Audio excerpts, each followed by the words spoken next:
le conflit entre l'Ukraine et la Russie continue d'évoluer. Entre tensions militaires, tentatives de médiation et crises humanitaires, où en est réellement la situation aujourd'hui?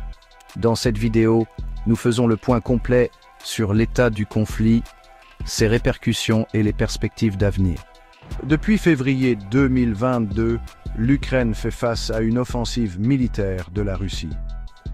Après plusieurs mois de combat, des zones clés comme le Donbass restent sous tension.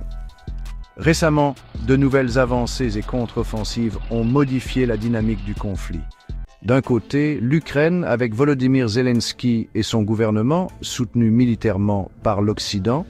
De l'autre, la Russie dirigée par Vladimir Poutine, qui justifie son action par des raisons géopolitiques et historiques. D'autres acteurs, comme l'OTAN et l'UE, influencent également la situation.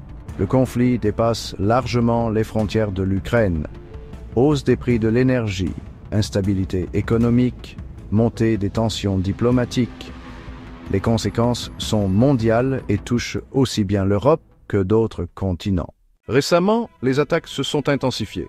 L'utilisation de drones, les bombardements sur des infrastructures civiles et les nouvelles sanctions économiques compliquent encore la situation.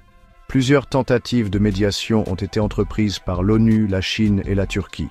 Cependant, les discussions peinent à avancer en raison des exigences des deux camps. Les civils sont les premières victimes.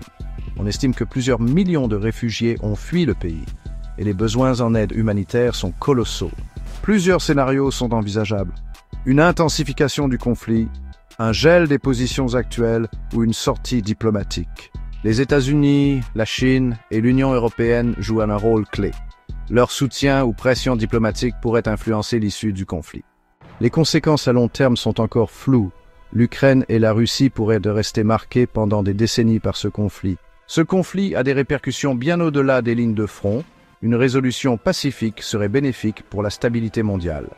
Mais la situation est encore incertaine. Selon vous, quelle serait la meilleure solution pour sortir de cette crise?